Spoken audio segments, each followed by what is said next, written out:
But I tell you what it did do. It resulted in years of her being hounded and bullied online by his wife's fan base, the Sussex Squad. That was the result. Hi, and thank you so much for joining me. Well, in his recent Mean Boy interview with BBC California, Harry claimed that some members of his family would never forgive him just for writing a book. Just for writing a book. And that made me really prick up my ears. Now, Harry slips these little distortions in quite often in interviews, and he's never seriously challenged on any of them. And you just know it's going to become his new truth.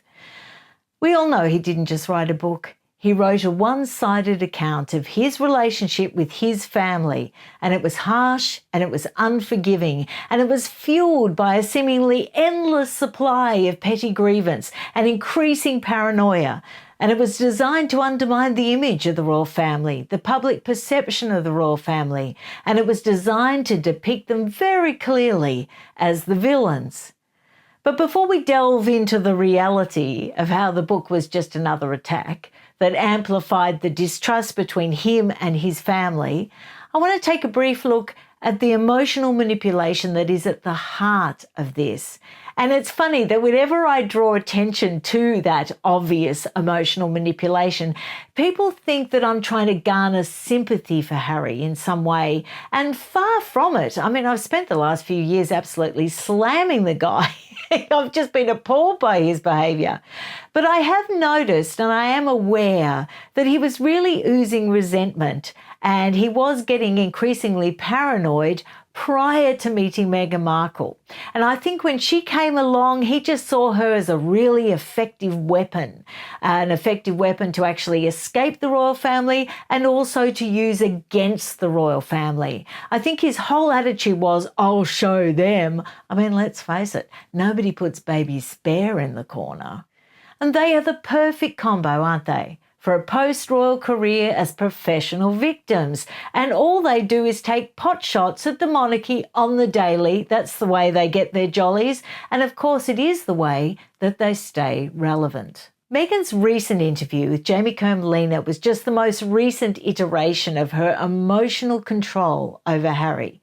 That really clunky Super Mario reference was designed to firmly remind him that his role is the role of protector, one of designated hero, and that he had to protect. In other words, she was tapping into his greatest fear to manipulate him. And we all know his greatest fear, the fear that haunts him the most, is the fact that he was unable to protect his own mother. Now, anyone who truly loved him would assure him that they didn't need protecting, that they could look after themselves, and look, let's just protect each other. But Meghan prefers the princess narrative, the damsel in distress. One tear left eye, anybody? Next, the love bombing, saying he's a fox, playing to his lifelong insecurity about his looks, being constantly compared to William. He was never the handsome one, he was always the ginger, and he always compensated for that with his personality, with his over-the-top personality. So she gave him a firm reminder of what they'd built together and what he could lose in the blink of an eye. And I noticed that she didn't bother drawing attention to the fact that they built something on the demolition site that was his former life. Now, I doubt Harry has any idea by this stage what is true and what isn't. I think his desire to suddenly reconcile with his family, even without the once demanded apology, is because he can't even remember what the original fallout was all about. He's a grown man that seems incapable of taking responsibility for anything, and he is happy to be convinced that he was the blameless and misused Spare, a role he's embraced in his new life. And isn't it interesting that you can run away, but the sad fact is you've always got to take yourself with you. So I think it will be helpful to examine in this video if Harry's book was just a book and clear up that great distortion, because the evidence makes it clear why some people will never forgive you, Harry. Now, the book we're referring to, of course, is his ghostwritten memoir, Spare, or War, and Harry must take responsibility for it because he signed off on its publication. And from someone who reviewed it in awful detail, I can let him know all the bits that would have upset many people, not just some people. Now, he emphasised in his book that his father was emotionally distant and he never gave him the time or the attention that he really craved. Even just a few chapters in, we could see his emotional needs were a bottomless pit and that no one would ever be able to fulfill his needs. He even distorted his father's affectionate way of addressing him as darling boy. He twisted it into something dismissive and shallow. And he ridiculed him for leaving letters for him under his pillow, letters that were full of love and encouragement and praise. But he sneered at that. He sneered at the fact that his father couldn't tell him those things face to face. But the sad fact is, we know that many people are unable to do that due to the childhood that they have. Harry claimed he was a jealous, insecure father who was jealous not only of his mother, but even jealous of William, his heir, and later his wife Catherine, who Harry referred to as Kate through the entire book. And he said that the then Prince Charles really manipulated the media narrative about William and Catherine, trying to undermine the public perception of them. And I quote, Pa and Camilla didn't want Willie and Kate getting loads of publicity. Pa and Camilla didn't like Willie and Kate drawing attention away from them or their causes. He also betrayed things that William told him in absolute confidence, the sort of things an older brother would tell a younger brother when they were just letting off steam or just having a little bit of a whinge. Private conversations with someone that William trusted. William never believed that Harry would tell a soul, like the time he told him he felt trapped and unfairly persecuted by the press, and more importantly, by Pa and Camilla.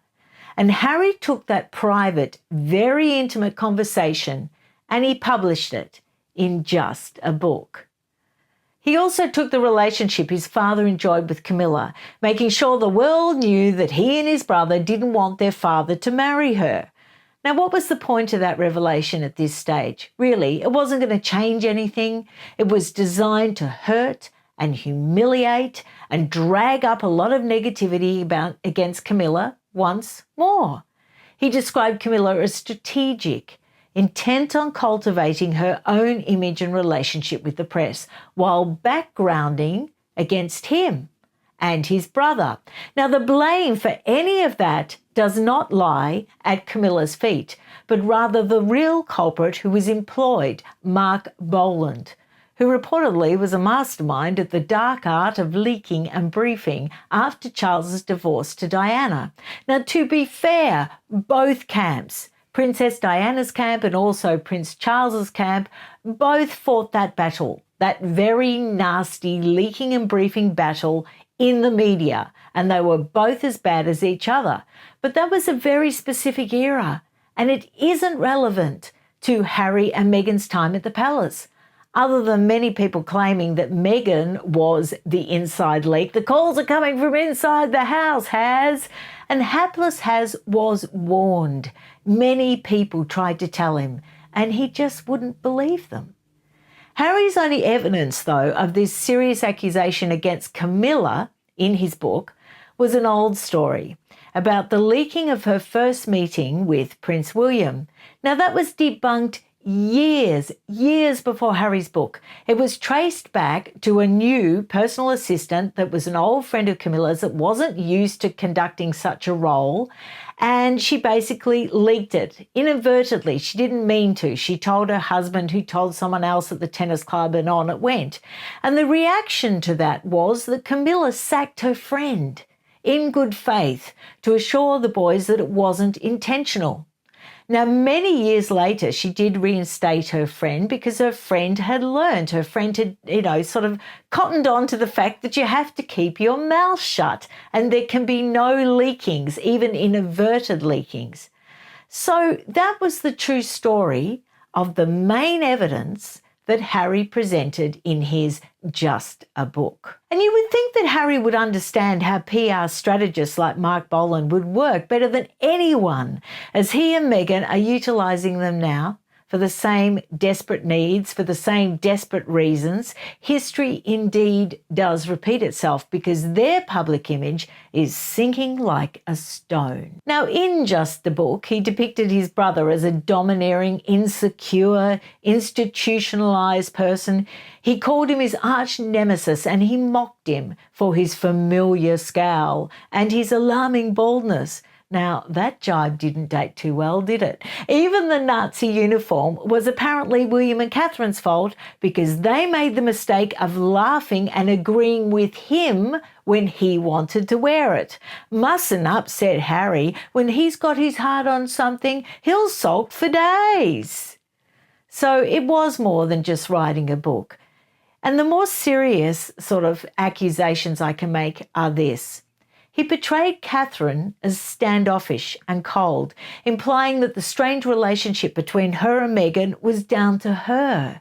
And he threw her under the bus by sharing alleged curt text messages to Meghan that he claimed led to a very heated exchange that made Meghan cry. Now, he portrayed Catherine as the instigator, and he went out of his way to undermine the public's positive perception of her. Now, of course, that did not work, and it will never work. But I tell you what it did do. It resulted in years of her being hounded and bullied online by his wife's fan base, the Sussex Squad. That was the result. And it's interesting that he didn't address the reports that alluded to the cause of that incident in The Sun and the Daily Mail at the time that implied that Princess Charlotte, who was only 3, had a very upsetting dress fitting and the atmosphere was full of tension and angst. And so Princess Charlotte's upset was caused really by alleged bullying against her by Meghan. Now, if that is true, and I have no way of proving that that is true, but like I said, it's pointed to by many publications, I guess that could spark a few curt texts from a mum, don't you think? However, we'll never know the truth, and we'll certainly never know the truth from this one-sided Just a Book. Now, we're told in vivid detail that his brother William attacked him, he ripped his necklace, he knocked him to the floor, and he made him break the dog bowl. And according to his book, William had come around to see him about his wife's alleged bullying. And he described Meghan as difficult, rude, and abrasive. Now, that's very similar to the same allegations made in Valentine Lowe's book Courtiers and the Hollywood Reporter's very detailed article. So there seems to be many reputable sources alleging bullying by Meghan, by your wife, Harry. And it's not just your brother saying it. It's by, like I said, and particularly over the last few years, many reputable sources. Now, in the course of actually promoting his Just a Book, he claimed that his family deliberately leaked damaging information about him and Meghan, yet it was you, Harry, that published your book, full of damaging family secrets. It was you and Meghan that filmed a damning docuseries for Netflix that attempted to undermine your grandmother's 70-year legacy, and you allowed others to dismiss her leadership of the Commonwealth, her life's work as Empire 2.0. It was your wife, and you allowed it to happen, that portrayed members of your family as racist to millions and millions of people via the Oprah Winfrey interview. And it was obviously a Sussex source, a very close Sussex source, who provided Omid Scobie with the material for him to reveal the alleged royal racists in the Dutch version of his book Endgame. Someone very close. So you also invaded your grandmother's privacy. After she died, you described her private quarters. Now, do you think that Princess Anne would have allowed you to go up and say your final goodbyes after your grandmother's death in her private suite if she had have known that you were going to write about it in your smutty little book? There is no way she would have allowed it. And you described in concerning detail too how to navigate to private family quarters at Clarence House and Buckingham Palace. Now, I can even give you an actual example of that I've underlined in your Just a Book.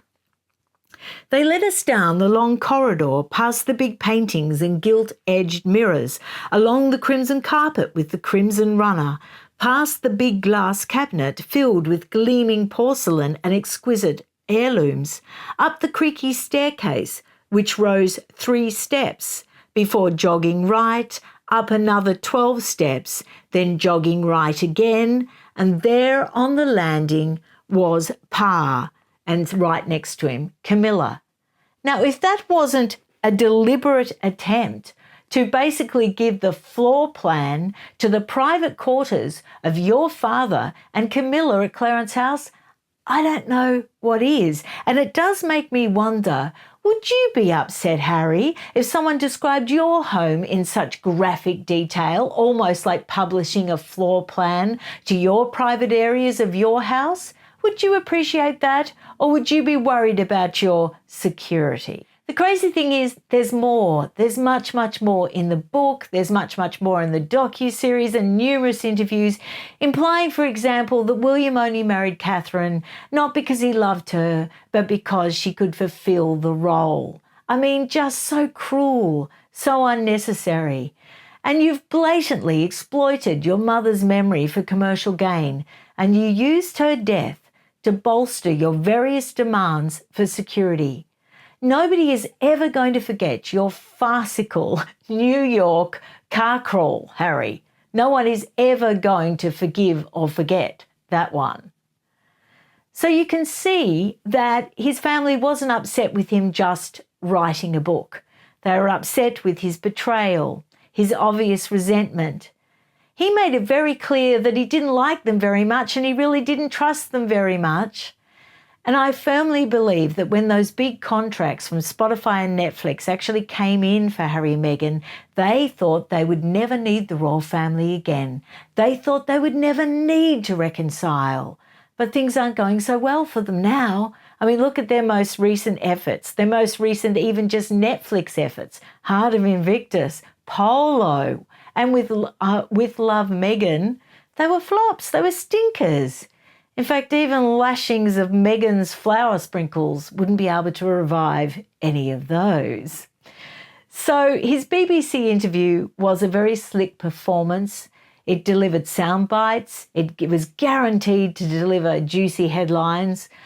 What a good little spare. So I suggest very firmly, Harry, that you don't write just another book if you hold out any hope at all of seeing your family again. Now, let me know what you think down below. I will be reading all the comments. I think it's really important to note in a saga of this size that many things can be true at once, and that there is a lot, you can take a nuanced view. Like, it's not a black and white sort of situation, I don't think. Anyway, I'll be interested to read what you think about it in the comments below. I'll see you again soon. Bye.